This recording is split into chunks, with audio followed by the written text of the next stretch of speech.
ദൈവത്തിന് മഹത്വം. ഇന്ന് 117 ദിവസം നാം വായിക്കുന്നത് ലേവ്യ പുസ്തകം 27 അധ്യായം, സങ്കീർത്തനങ്ങൾ 119 അധ്യായത്തിന്റെ 1 മുതൽ 40 വരെയുള്ള വാക്യങ്ങളും അപ്പോസ്തല പ്രവൃത്തി 28 അധ്യായവുമാണ്.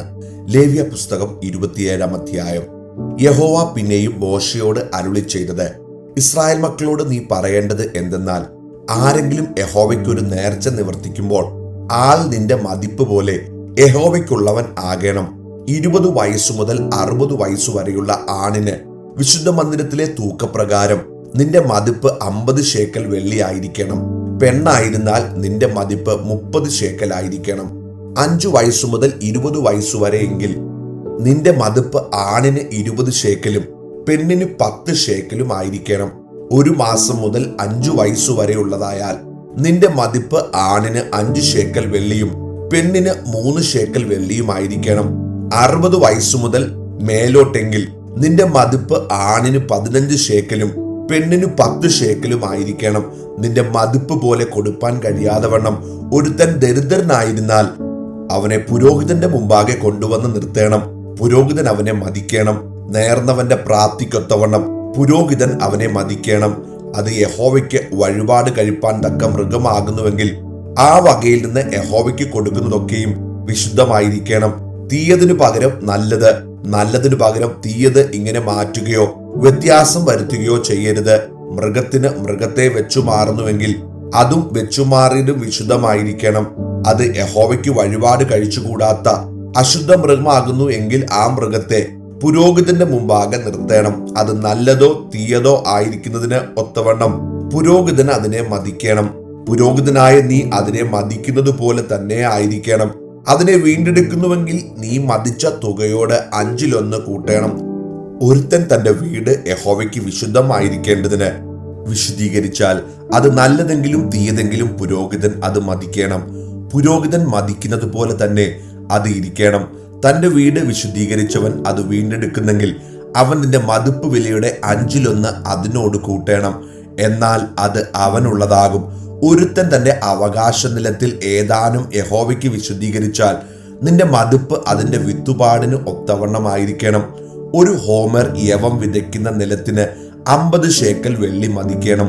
യോബേൽ സംവത്സരം മുതൽ അവൻ തന്റെ നിലം വിശുദ്ധീകരിച്ചാൽ അത് നിന്റെ മതിപ്പ് പോലെ ഇരിക്കണം.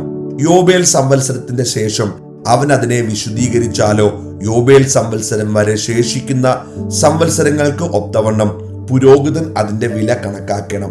അത് നിന്റെ മതിപ്പിൽ നിന്ന് കുറയ്ക്കണം. നിലം വിശുദ്ധീകരിച്ചവൻ അത് വീണ്ടെടുക്കുന്നില്ലെങ്കിൽ അവൻ നിന്റെ മതിപ്പ് വിലയുടെ 1/5 അതിനോട് കൂട്ടണം. എന്നാൽ അത് അവന് സ്ഥിരമായിരിക്കും. അവൻ നിലം വീണ്ടെടുക്കാതെ മറ്റൊരുത്തന് വിറ്റാലോ പിന്നെ അത് വീണ്ടെടുത്തുകൂടാ. ആ നിലം യോബേൽ സംവത്സരത്തിൽ ഒഴിഞ്ഞു കൊടുക്കുമ്പോൾ ശപഥാർപ്പിത ഭൂമി പോലെ യഹോവയ്ക്ക് വിശുദ്ധമായിരിക്കണം. അതിന്റെ അനുഭവം പുരോഹിതന് ഇരിക്കണം. തന്റെ അവകാശ നിലങ്ങളിൽ ഉൾപ്പെടാതെ സ്വയാർജിതമായുള്ള ഒരു നിലം ഒരുത്തൻ യഹോവയ്ക്ക് ശുദ്ധീകരിച്ചാൽ പുരോഹിതൻ യോബേൽ സംവത്സരം വരെ മതിപ്പ് വില കണക്കാക്കണം. നിന്റെ മതിപ്പ് വില അവൻ അന്നു തന്നെ യഹോവയ്ക്ക് വിശുദ്ധമായി കൊടുക്കണം. ആ നിലം മുന്നുടമസ്ഥന് യോബേൽ സംവത്സരത്തിൽ തിരികെ ചേരണം. നിന്റെ മതിപ്പൊക്കെയും ശേക്കലിന് 20 ഗേര വെച്ച് വിശുദ്ധ മന്ദിരത്തിലെ തൂക്കപ്രകാരമായിരിക്കണം. കടിഞ്ഞൂൽ പിറവിയാൽ യഹോവയ്ക്കുള്ളതായ മൃഗത്തെ മാത്രം ആരും വിശുദ്ധീകരിക്കരുത്. മാടായാലും ആടായാലും അത് യഹോവയ്ക്കുള്ളതാകുന്നു. അത് അശുദ്ധ മൃഗമാകുന്നു എങ്കിൽ മതിപ്പ് വിലയും അതിന്റെ 1/5 കൂടെ കൊടുത്ത് അതിനെ വീണ്ടെടുക്കണം. വീണ്ടെടുക്കുന്നില്ലെങ്കിൽ നിന്റെ മതിപ്പ് വിലയ്ക്ക് അതിനെ വിൽക്കണം. എന്നാൽ ഒരുത്തൻ തനിക്കുള്ള ആൾ, മൃഗം, അവകാശ നിലം മുതലായി യഹോവയ്ക്ക് കൊടുക്കുന്ന യാതൊരു ശപഥാർപ്പിതവും വിൽക്കയോ വീണ്ടെടുക്കുകയോ ചെയ്തുകൂടാ. ശപഥാർപ്പിതമൊക്കെയും യഹോവയ്ക്ക് അതിവിശുദ്ധമാകുന്നു. മനുഷ്യവർഗത്തിന് ശപഥാർപ്പിതമായി കൊടുക്കുന്ന ആരെയും വീണ്ടെടുക്കാതെ കൊന്നുകളയണം. നിലത്തിലെ വിത്തിലും വൃക്ഷത്തിലെ ബലത്തിലും ദേശത്തിലെ ദശാംശമൊക്കെയും യഹോവയ്ക്കുള്ളതാകുന്നു. അത് യഹോവയ്ക്ക് വിശുദ്ധം. ആരെങ്കിലും തന്റെ ദശാംശത്തിൽ ഏതാനും വീണ്ടെടുക്കുന്നുവെങ്കിൽ അതിനോട് 1/5 കൂടെ ചേർത്ത് കൊടുക്കണം. മാടാകട്ടെ ആടാകട്ടെ കോലിൻ കീഴെ കടന്നു പോകുന്ന എല്ലാറ്റിലും 10 യഹോവയ്ക്ക് വിശുദ്ധമായിരിക്കണം. അത് നല്ലതോ തീയതോ എന്ന് ശോധന ചെയ്യരുത്. വെച്ചുമാറുകയും അരുത്. വെച്ചുമാറുന്നുവെങ്കിൽ അതും വെച്ചുമാറിയതും വിശുദ്ധമായിരിക്കണം. അവയെ വീണ്ടെടുത്തുകൂടാ. ഇസ്രായേൽ മക്കൾക്ക് വേണ്ടി യഹോവ സീനായി പർവ്വതത്തിൽ വെച്ച് മോശയോട് കൽപ്പിച്ച കൽപ്പനകൾ ഇവ തന്നെ. 119 സങ്കീർത്തനം 1 മുതൽ 40 വരെയുള്ള വാക്യങ്ങൾ. യഹോവയുടെ ന്യായപ്രമാണം അനുസരിച്ച് നടപ്പിൽ നിഷ്കളങ്കമായവർ ഭാഗ്യവാന്മാർ. അവന്റെ സാക്ഷ്യങ്ങളെ പ്രമാണിച്ച് പൂർണ്ണ ഹൃദയത്തോടെ അവനെ അന്വേഷിക്കുന്നവർ ഭാഗ്യവാന്മാർ. അവർ നീതികേട് പ്രവർത്തിക്കാതെ അവന്റെ വഴികളിൽ തന്നെ നടക്കുന്നു. നിന്റെ പ്രമാണങ്ങളെ കൃത്യമായി ആചരിക്കേണ്ടതിന് നീ അവയെ കൽപ്പിച്ചു തന്നിരിക്കുന്നു. നിന്റെ ചട്ടങ്ങളെ ആചരിക്കേണ്ടതിന് എന്റെ നടപ്പ് സ്ഥിരമായെങ്കിൽ കൊള്ളായിരുന്നു. നിന്റെ സകല കൽപ്പനകളെയും സൂക്ഷിക്കുന്നിടത്തോളം ഞാൻ ലജ്ജിച്ചു പോകുകയില്ല. നിന്റെ നീതിയുള്ള വിധികളെ പഠിച്ചിട്ട് ഞാൻ പരമാർത്ഥ ഹൃദയത്തോടെ നിനക്ക് സ്തോത്രം ചെയ്യും. ഞാൻ നിന്റെ ചട്ടങ്ങളെ ആചരിക്കും. എന്നെ അശേഷം ഉപേക്ഷിക്കരുതേ. ബാലൻ തന്റെ നടപ്പിനെ നിർമ്മലമാക്കുന്നത് എങ്ങനെ? നിന്റെ വചനപ്രകാരം അതിനെ സൂക്ഷിക്കുന്നതിനാൽ തന്നെ. ഞാൻ പൂർണ്ണ ഹൃദയത്തോടെ നിന്നെ അന്വേഷിക്കുന്നു. നിന്റെ കൽപ്പനകൾ വിട്ടു നടപ്പാൻ എനിക്ക് ഇടവരരുതേ. ഞാൻ നിന്നോട് പാപം ചെയ്യാതിരിക്കേണ്ടതിന് നിന്റെ വചനത്തെ ഹൃദയത്തിൽ സംഗ്രഹിക്കുന്നു. യഹോവേ, നീ വാഴ്ത്തപ്പെട്ടവൻ. നിന്റെ ചട്ടങ്ങളെ എനിക്ക് ഉപദേശിച്ചു തരണമേ. ഞാൻ എൻ്റെ അധരങ്ങൾ കൊണ്ട് നിന്റെ വായുടെ വിധികളെ ഒക്കെയും വർണ്ണിക്കുന്നു. ഞാൻ സർവസമ്പത്തിലും എന്ന പോലെ നിന്റെ സാക്ഷ്യങ്ങളുടെ വഴിയിൽ ആനന്ദിക്കുന്നു. ഞാൻ നിന്റെ പ്രമാണങ്ങളെ ധ്യാനിക്കുകയും നിന്റെ വഴികളെ സൂക്ഷിക്കുകയും ചെയ്യുന്നു. ഞാൻ നിന്റെ ചട്ടങ്ങളിൽ രസിക്കും. നിന്റെ വചനത്തെ മറക്കയുമില്ല. ജീവിച്ചിരിക്കേണ്ടതിന് അടിയന് നന്മ ചെയ്യണമേ. എന്നാൽ ഞാൻ നിന്റെ വചനം പ്രമാണിക്കും. നിന്റെ ന്യായപ്രമാണത്തിലെ അത്ഭുതങ്ങളെ കാണേണ്ടതിന് എന്റെ കണ്ണുകളെ തുറക്കണമേ. ഞാൻ ഭൂമിയിൽ പരദേശിയാകുന്നു. നിന്റെ കൽപ്പനകളെ എനിക്ക് മറച്ചു വെക്കരുതേ. നിന്റെ വിധികൾക്കായുള്ള നിത്യവാഞ്ച കൊണ്ട് എന്റെ മനസ്സ് തകർന്നിരിക്കുന്നു. നിന്റെ കൽപ്പനകളെ വിട്ടു നടക്കുന്നവരായി ശപിക്കപ്പെട്ട അഹങ്കാരികളെ നീ ഫൽസിക്കുന്നു. നിന്ദയും അപമാനവും എന്നോട് അകറ്റണമേ. ഞാൻ നിന്റെ സാക്ഷ്യങ്ങളെ പ്രമാണിക്കുന്നു. പ്രഭുക്കന്മാരും ഇരുന്ന് എനിക്ക് വിരോധമായി സംഭാഷിക്കുന്നു. എങ്കിലും അടിയൻ നിന്റെ ചട്ടങ്ങളെ ധ്യാനിക്കുന്നു. നിന്റെ സാക്ഷ്യങ്ങൾ എൻ്റെ പ്രമോദവും എൻ്റെ ആലോചനക്കാരുമാകുന്നു. എൻ്റെ പ്രാണൻ പൊടിയോട് പറ്റിയിരിക്കുന്നു. തിരുവചന പ്രകാരം എന്നെ ജീവിപ്പിക്കണമേ. എൻ്റെ വഴികളെ ഞാൻ വിവരിച്ചപ്പോൾ നീ എനിക്ക് ഉത്തരമരുളി. നിന്റെ ചട്ടങ്ങളെ എനിക്ക് ഉപദേശിച്ചു തരണമേ. നിന്റെ പ്രമാണങ്ങളുടെ വഴി എന്നെ ഗ്രഹിപ്പിക്കണമേ. എന്നാൽ ഞാൻ നിന്റെ അത്ഭുതങ്ങളെ ധ്യാനിക്കും. എൻ്റെ പ്രാണൻ വിഷാദം കൊണ്ട് ഉരുകുന്നു. നിന്റെ വചനപ്രകാരം എന്നെ നിവർത്തിക്കണമേ. ഭോഷ്കിന്റെ വഴി എന്നോട് അകറ്റണമേ. നിന്റെ ന്യായപ്രമാണം എനിക്ക് കൃപയോട് നൽകണമേ. വിശ്വസ്തതയുടെ മാർഗം ഞാൻ തിരഞ്ഞെടുത്തിരിക്കുന്നു. നിന്റെ വിധികളെ എൻ്റെ മുമ്പിൽ വെച്ചിരിക്കുന്നു. ഞാൻ നിന്റെ സാക്ഷ്യങ്ങളോട് പറ്റിയിരിക്കുന്നു. യഹോവേ, എന്നെ ലജ്ജിപ്പിക്കരുതേ. നീ എൻ്റെ ഹൃദയത്തെ വിശാലമാക്കുമ്പോൾ ഞാൻ നിന്റെ കൽപ്പനകളുടെ വഴിയിൽ ഓടും. യഹോവേ, നിന്റെ ചട്ടങ്ങളുടെ വഴി എന്നെ ഉപദേശിക്കണമേ. ഞാൻ അതിനെ അവസാനത്തോളം പ്രമാണിക്കും. ഞാൻ നിന്റെ ന്യായപ്രമാണം കാക്കേണ്ടതിനും അതിനെ പൂർണ്ണ ഹൃദയത്തോടെ പ്രമാണിക്കേണ്ടതിനും എനിക്ക് ബുദ്ധി നൽകണമേ. നിന്റെ കൽപ്പനകളുടെ പാതയിൽ എന്നെ നടത്തണമേ. ഞാൻ അതിൽ ഇഷ്ടപ്പെടുന്നുവല്ലോ. ദുരാദായത്തിലേക്കല്ല, നിന്റെ സാക്ഷ്യങ്ങളിലേക്ക് തന്നെ എന്റെ ഹൃദയം ചായുമാറാക്കണമേ. വ്യാജത്തെ നോക്കാതെ വണ്ണം എന്റെ കണ്ണുകളെ തിരിച്ച് നിന്റെ വഴികളിൽ എന്നെ ജീവിപ്പിക്കണമേ.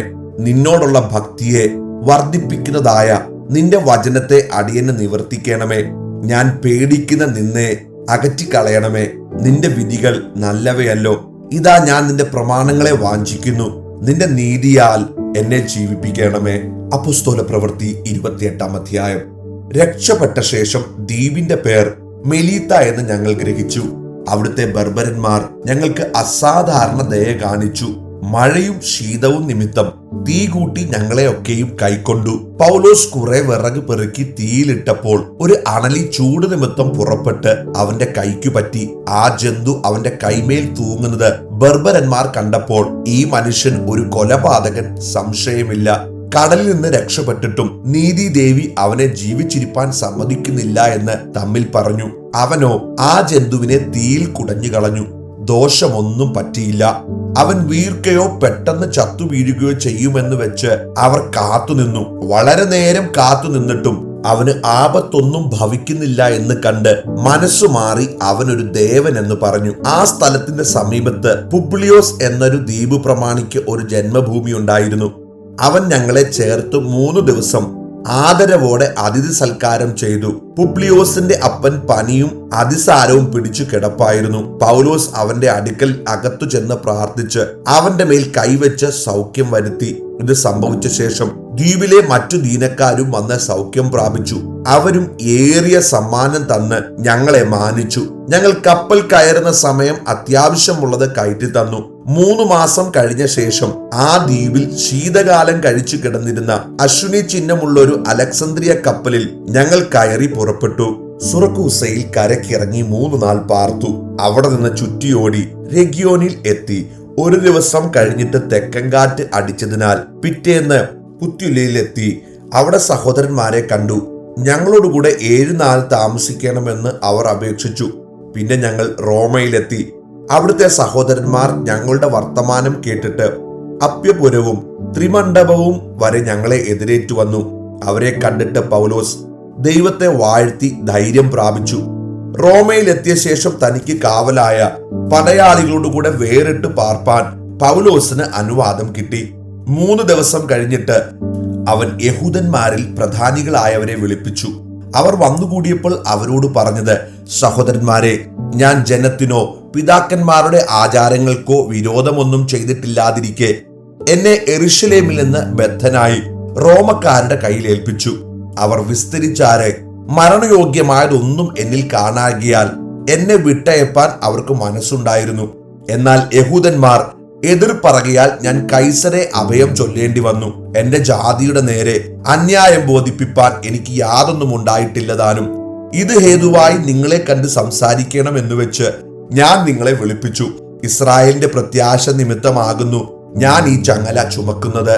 അവർ അവനോട്, നിന്റെ സംഗതിക്ക് യഹൂദയിൽ നിന്ന് ഞങ്ങൾക്ക് എഴുത്തു വരികയോ സഹോദരന്മാരിൽ ആരും വന്ന് നിന്നെ കൊണ്ട് യാതൊരു ദോഷവും പറയുകയോ ചെയ്തിട്ടില്ല. എങ്കിലും ഈ മതഭേദത്തിന് എല്ലായിടത്തും വിരോധം പറയുന്നുവെന്ന് ഞങ്ങൾ അറിയുന്നതിനാൽ നിന്റെ മതം ഇന്നത് എന്ന് നീ തന്നെ പറഞ്ഞു കേൾപ്പാൻ ആഗ്രഹിക്കുന്നു എന്ന് പറഞ്ഞു. ഒരു ദിവസം നിശ്ചയിച്ചിട്ട് പലരും അവന്റെ പാർപ്പിടത്തിൽ അവന്റെ അടുക്കൽ വന്നു.